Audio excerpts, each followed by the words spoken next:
licença, me desculpe, obrigado e eu te amo, tá? É o Ho'oponopono do CEO. Só para tudo que eu vim falar aqui, enfim, pode ser que saia. Eu vou nos 15 minutos aqui, pernambuquês e tal, enfim, pode ser que saia alguma coisa que não faça sentido, outras que fazem, mas eu vou me arriscar aqui. Vejam só, eu sonhei ontem, engraçado, não sonhei não, né? Eu estava no chuveiro ontem no hotel e me veio uma coisa louca danada. Eu estava tomando banho e eu imaginei uma greve de CEOs. Eu não sei se faz sentido isso. É greve, mas assim, vê só, não é a greve não é uma greve chique, entendeu? É uma greve, não é greve, vocês não vão pichar a faixa, não dá aquela, estamos em greve, não. Vai ser tipo aquele negócio, se eu vou chegar pro outro assim, vai tipo assim, ó. Aquela grevezinha com vinho, né? Tipo assim, sabe? E aí, vamos fazer, aí é um negócio mais... Mas a pergunta é o seguinte, o que é que vocês pleiteariam se vocês fizessem greve? Se vocês... Eu não sei, por tudo que eu vi aqui, por tudo que foi impactado aqui, eu não sei se vocês pediriam por mais dinheiro ou por mais vida. Uma pergunta tem me acompanhado muito esses últimos tempos. O que te trouxe até aqui? Foi mais obra do acaso ou do planejamento de vocês? Quem aposta no acaso? Levanta a mão aí, por favor. Certo. Quem aposta no planejamento?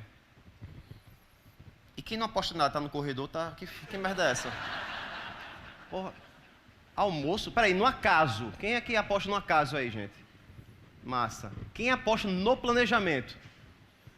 Pô, vocês são CEOs, porra. Mas vê só, que louco isso. Eu acho que talvez uma das grandes mudanças que a gente vai ter nos próximos dias, nos próximos anos, enfim, nas próximas décadas, a gente vai ter o nosso planejamento talvez ameaçado. Eu sinto que a ferramenta de, sei lá, 500 anos, que a gente tanto usa para a gente, eu acho que ele talvez sofrerá uma grande mudança. E nesse processo de mudança, eu acredito muito, né, quando eu faço essa pergunta, o acaso cada vez mais cresce. Cada vez mais cresce.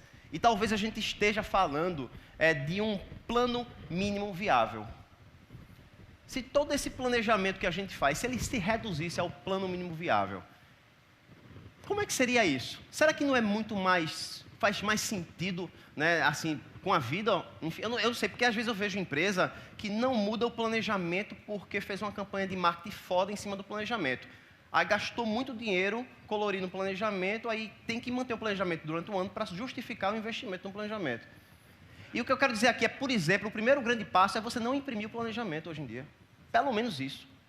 Imprimir perdeu, né? Vai rasgar a folha. Não tem sentido. E aí o que é que acontece nesse papo todo? Eu imagino que nossa educação, ela meio que assim, eu não sei se faz sentido, né? Mas ela meio que trabalhou muito mais a gente, em a gente planejar mais em detrimento da ação. O planejamento. Quando eu vejo a vida, quando a gente começa a observar o que a gente faz, é como se de fato fosse exatamente o contrário, fosse um fazejamento. A gente faz muito, age primeiro em detrimento do planejamento, só que conduzido pelo fio 7. É um pouco do fazejamento. Sei lá. Não sei se faz sentido, não precisa fazer sentido. Se também entender, se 7%, se entendeu 7% aqui, está valendo também, tá, gente? Eu estou até mais lento hoje, né? Não sei. Ainda bem, né? E aí o que é que acontece nisso tudo aqui? Eu fiquei pensando nesse processo todo, que quando a gente fala em planejamento, tem muito a ver com isso aí, né? Coletar dados, planejar primeiro para depois agir.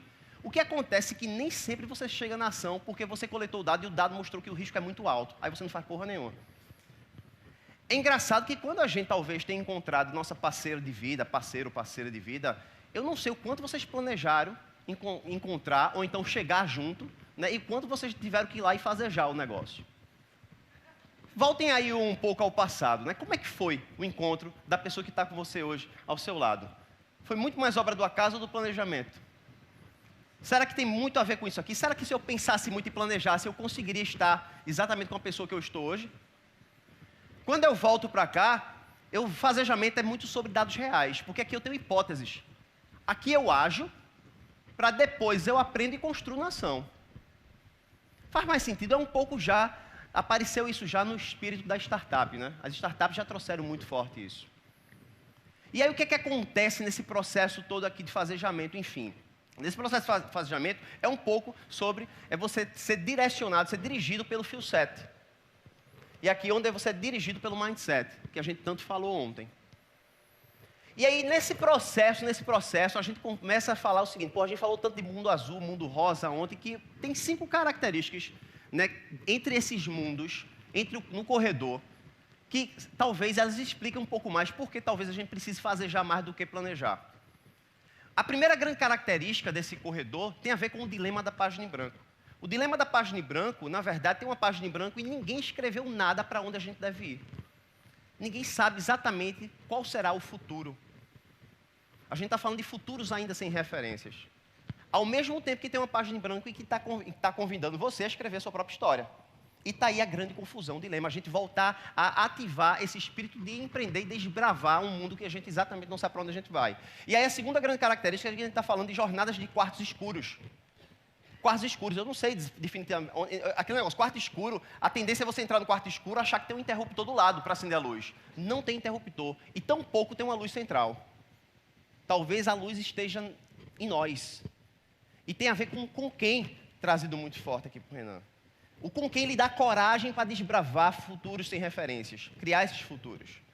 A terceira grande característica talvez tenha a ver com o não passo a passo, que isso também é um vício muito grande, né, talvez de nossa geração, que é pedir para o manual. Ah, por onde eu começo? Me diz aí, primeiro passo. E a gente está falando do não passo a passo, a gente está falando de um mapa aberto de possibilidades, que só o movimento vai encandear e desbravar isso para vocês. Faz sentido isso? Não. E a quarta que diga, tem muito a ver com a autoralidade. Muito falado aqui. Autoralidade não se busca fora. Autoralidade tem a ver com o desdobramento de sua intimidade. Que, por fim, a gente acredita que tem uma relação muito forte entre intimidade e inovação. A gente talvez veja isso um pouquinho ao longo, né, desses 10 minutos restantes. Tá? Guardem isso aí. E, por fim, tem um quinto que é sobre seres autônomos. Desenvolvermos seres humanos autônomos e não autômatas. É interessante como a gente cobra por produtividade, seja eficiente. Aí o cara dá feedback para o cara aumentar o desempenho para conseguir os resultados máximos. E aí KPIs, né, OKRs, a Sprint, Scrum, essa porra toda. E a máquina adora esse tipo de coisa. Todas são métricas de máquina. Nenhuma de ser humano. E a gente continua ainda a tratar as pessoas como recursos. Não é? O que é que a gente, enfim, viajando aqui com toda essa conversa que a gente viu hoje e amanhã, hoje e ontem, né? Hoje e amanhã, né? Porra, eu tô aonde, né, bicho? Dá merda de vez em quando. Eu fiquei olhando numa aula da Singularity lá com o Renan, aí falando que, porra, a gente viu ali a curva linear que todo mundo conhece, aí agora tem esse negócio de curva exponencial, né? Aí quando botaram essa curva exponencial que vocês estão vendo, né, que são modelos, né, de crescimento, está aqui, eu comecei a observar, se eu fizer um zoom alto em cima disso aí, eu posso enxergar os pontos e desenhar a história que eu quiser. Eu acho que a gente também está entrando numa era do não modelo. Você vai ter que, é um modelo único da sua própria organização, que você vai descobrir com as pessoas que estão lá dentro, e é incopiável. Se você olhar com um olhar de astronauta em cima disso, você vai perceber esse desenho. Vê comigo aqui, vamos ver se passa. Deixa eu ver, está um delayzinho. Perceba aí se passa aí, vamos lá. Imagine que eu estou fazendo um zoom out. Eu percebo que tem vários pontos, e eu posso ligar os pontos que eu quiser, e contar a história que eu quiser. Não é sobre linear, sobre exponencial.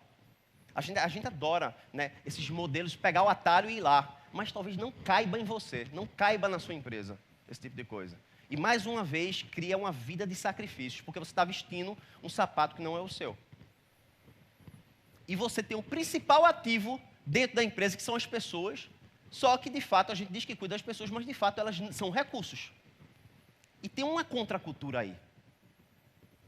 Quando eu percebo ainda, observando mais, a Andrea trouxe muito aqui, a gente vai começar agora o episódio 2, vou acelerar. Em 5 minutos dá para falar tudo, claro, obviamente. Um desafio muito pequeno, viu, Natália, para mim. E aí, quando a Andrea traz toda essa potência das tendências, mas principalmente pautada no ser humano, na base lá das necessidades humanas, me veio algumas inspirações, e a primeira inspiração é essa. O primeiro grande exercício que talvez nós empresários podemos fazer seria trocar, de fato, recursos humanos por relações humanas na porta, lá na empresa. Só o fato de você estar expondo recursos, quando você olha, causa alguma coisa em você. Quando você olha relações, vai causar também em você alguma outra coisa diferente, que talvez comece um movimento de você, de fato, perceber que as relações humanas é o grande tesouro que vocês têm na empresa e na vida humana. É o que vale a pena. Quando a gente fala em recursos humanos, a gente está falando em retenção de talento. Porra, ninguém retém ninguém, não. Retenção de energia parada. Isso está errado. Aí, a partir desse pensamento, se cria um pacote de benefícios para manipular. Aí se fala de cenoura, para jogar cenoura na frente do cara, para o cara sair correndo. Que história, velho. Parou. A cenoura não cola mais, entendeu? Porra, principalmente, perceba outra coisa, que contra a cultura, né? Todo mundo quer conservar a cultura da empresa, pausterizando o ser humano. Criando uma monocultura organizacional. A defesa da cultura, o guardião da cultura da empresa, né, que você cria uma monocultura, que monocultura na agricultura, se eu não me engane, empobrece o solo. Não tem inovação. Aí o cara, quando entra na empresa, tem que se passar por processo fabril lá para ficar igual ao outro. E fazer o que a empresa, a cultura sei lá. A cultura, eu estou falando agora relações humanas, é cuidar muito mais do campo das pessoas e diversidade organizacional, que a diversidade é muito além daquela que talvez a gente esteja conversando, que a gente ainda está sendo alfabetizado sobre diversidade. Né? Foi bom porque Lucas trouxe muito isso, né? A alfabetização das coisas, da política. Né? Primeiro a gente começa xingando, falando mal. É bem interessante esse processo. E aí o que acontece nisso tudo aqui? Nisso tudo aqui a gente tem 5 pílulas aqui que Andréa me inspirou muito, porque ela terminou com o líder ativista, né? Que para mim, o que Andréa quis dizer é o seguinte, existe uma vulnerabilidade muito forte ali. O líder ativista que está em cada um de nós, mas tem a questão da vulnerabilidade, que para mim é o seguinte, para mim realmente é um ingrediente fundamental para a gente construir esse novo, sei lá, esse novo mundo aí corporativo, se a gente ainda continuar separando as coisas, né? Eu trouxe 5 é o seguinte, uma é sobre intimidade menos íntima. Quanto menos intimidade existir, né, mais transparentes as coisas vão ser, mais verdadeiros serão. É como se eu deixasse a minha agenda oculta de lado, eu não tenho mais, ou seja, inclusive eu vou desvalorizar a privacidade. Quanto mais íntimo, né, se eu pegar a intimidade e tornar ela menos íntima, não vai fazer sentido a privacidade. E aí eu começo a jogar o jogo da verdade. Nesse processo, o segundo ponto é a verdade de intenção. Sem segundas intenções. As negociações criadas de mesa são apenas jogos de arte da guerra. Inclusive, a arte da guerra, Sun Tzu, ainda é um dos livros mais lidos do mundo. Criado há milhões de anos atrás. Inclusive, botaram arte. Antes da guerra. Arte da guerra. Que porra é essa? A arte de matar o outro? Então, perceba que ainda tem um ingrediente por trás de tudo isso, que é o matar ou morrer. Ou eu mato, ou eu morro. E a partir desse ponto, vocês constroem e manifestam, qualquer que seja, né, o business. Gente, é tudo sobre mim, tá? E aí, o que acontece nisso? A valorização do subjetivo, que Renan trouxe aqui, né, que a gente se apaixona pela subjetividade das pessoas, a inteligência do coração, o fio 7, que a gente tanto falou, e aí você tem inteligência coletiva, que são ingredientes fundamentais, talvez, para a liderança do amanhã. Que tudo só se desenvolve se relacionando. Você não vai aprender sobre como ficar mais íntimo de você necessariamente. Você vai viver e vai descobrir isso. O que acontece? Eu trouxe mais coisas aqui. Ainda mais inspirado. Enfim, talvez faça sentido. Maslow, todo mundo conhece Maslow. Maslow, ele diz o seguinte, necessidades humanas. Eu fiquei olhando essa pirâmide várias horas e eu disse, eu estou fodido, eu preciso de 3 vidas para chegar lá em cima.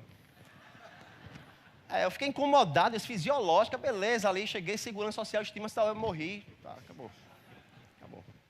E eu nem sei se a gente está preparado para ter autoestima, entendeu? Porque autoestima, para mim, é como se fosse uma atualização de software, que para você receber isso, você precisa estar com um hardware muito foda, porque se você recebe hoje uma autoestima baseado na frequência que a gente está aqui, talvez isso se confunda com o ego. A nossa sociedade é muito cheia de baixa estima, porque quando vê alguém de autoestima, esse cara está de nariz empinado.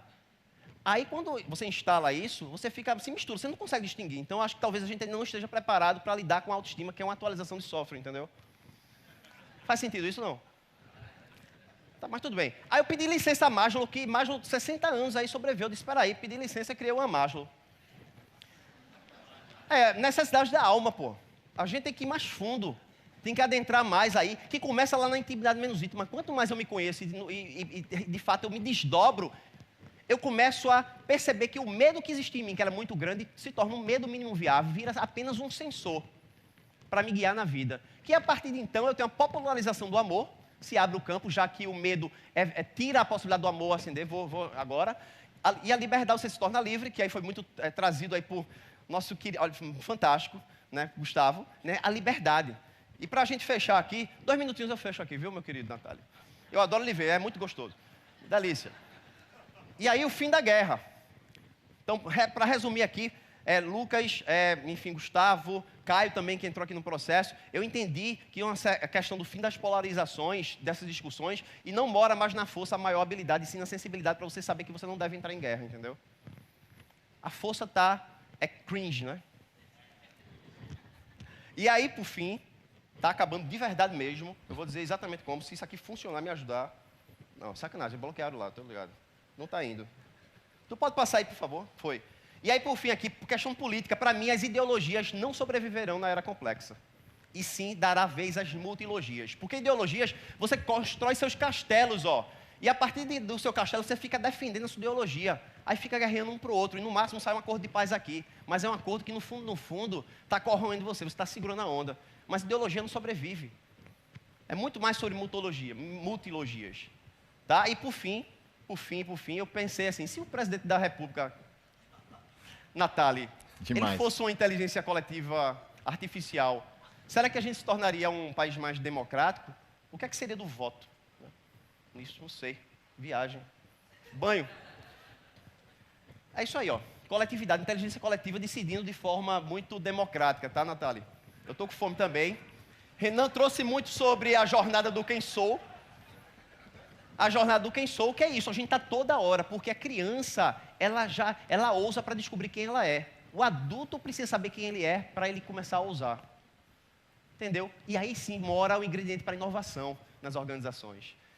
Renan deixou muito clara a importância do com quem. Já falou da viagem, está aí, a loucura do Gravidade Zero. Tenho certeza que está acabando, eu acho que está. Está sim, tem tipo 2 minutos. Eu estou vendo ali 3 minutos falando. Estou ficando muito nervoso, ainda bem que eu tirei a meia. Mergulhar em si mesmo, Gustavo. Um convite que eu faço a vocês é transgressão. Sejam transgressores. Deixa eu ser melhor, porque essa palavra é um pouco agressiva. A transgressão é o seguinte, é para você ser um pouco mais coerente com você dentro e ser incoerente, mesmo que seja incoerente fora. Porque você talvez já esteja sendo transgressor, se machucando para ser coerente fora, entendeu? É só transição. Joia? E aí eu sempre digo que tem a peça, o tabuleiro jogo, o Gambito da Rainha, quem assistiu Netflix, tem muito a ver o seguinte, se você não está no lugar que é para você estar, você tem que começar a sair dele. Porque o prejuízo é coletivo, não é individual. O dano é coletivo. Se você está vivendo uma versão que não é sua, você está mudando a história ao seu redor. Nossa Senhora. E aí eu sempre digo, por isso que eu preciso de terapia. Mais vale um ano de terapia do que um ano de MBA, meu amigo. Para viver essa vida nova. Faz sentido para vocês? Eu acho que acabou. Obrigado. Obrigado, Dante. Peraí, ó, rapidinho, vê só. Ó, peraí. Cadê? Não, bota aí, ó. Só mostrar um efeito. Tecnologia foda que eu criei aqui, Natália. Bota o efeito aí. Te amo, viu? Sabe disso, né? Valeu, irmão. Obrigado pela permissão. Obrigado, viu? Dante Freitas. Ó, vou deixar aí pra vocês aí. Pode tirar foto.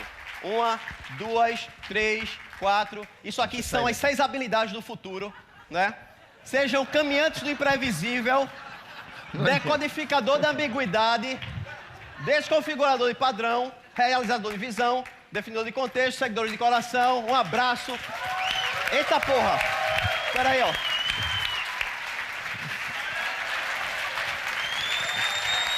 Muito obrigado. Amo. Meu querido.